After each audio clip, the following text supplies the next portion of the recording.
Hey, it's me, Renee. I'm back. And as you can see, I've got another book review for you guys. So, this is Netgala review. It came out back in June, so it's been a while since it's been released.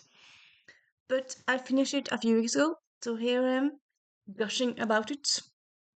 As you can also already see from the title, this is my thoughts about how to help a nameless fae by A J Lancaster. So I found this on the Get Now app, or Get Now app, sorry, Read Now app, which is a place on NetGalley where you can just kind of read books. You don't have to request, you can just click read and then you can read them. And I found it there, and it just sounded just straight up my alley. Just the title, "How to Help a Nameless Fae," it's just so cool. I just love that title. It also has a beautiful cover, and yeah, it's all about the elevator pitch, or like the plot is that Giselle, a princess, has been cursed all her life. She's been cursed in the way that she's supposed to be taken by a fae that kind of cursed her before she was born. So she's always been waiting for this fae to take her, and the fae has never come.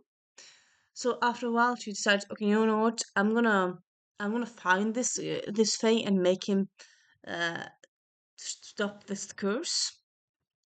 So in the very beginning of the book, it's her escaping or kind of moving away from her tower and her castle and her ordinary normal life or normal life. And it's about her traveling to Fae, the world of Fae. And then she meets this Fae that has cursed her. And things are not as they seem. Oh, let's just say it like that. This is a romantic book. It's a slow burn book. A lot happens, but it's very slow burn. I would say it's also very cozy vibes.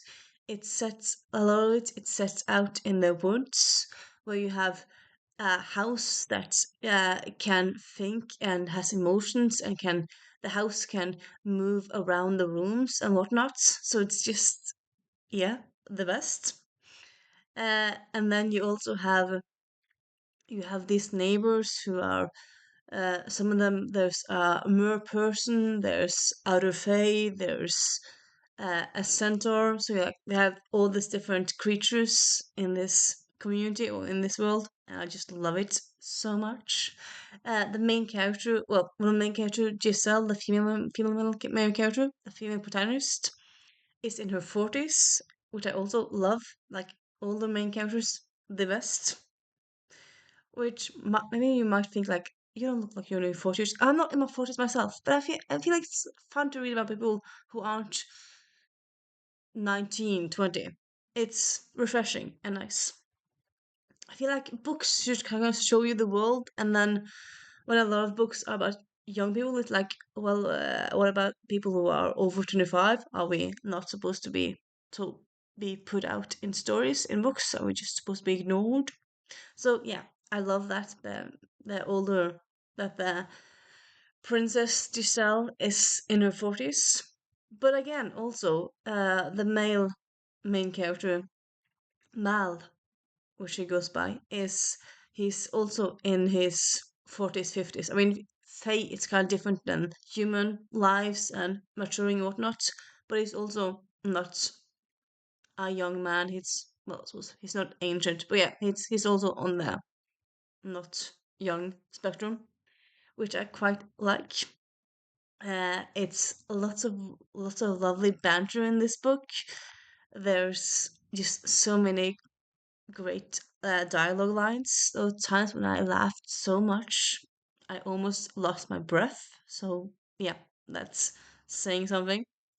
There's some there's spice in it, but it takes a while before the spice comes. But there is spice in it, and I love that also.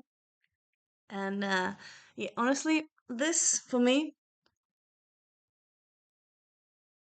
1,000-star read. I loved everything about it, everything. I would say my only small gripe is that I would say like maybe the first two chapters are a bit slow.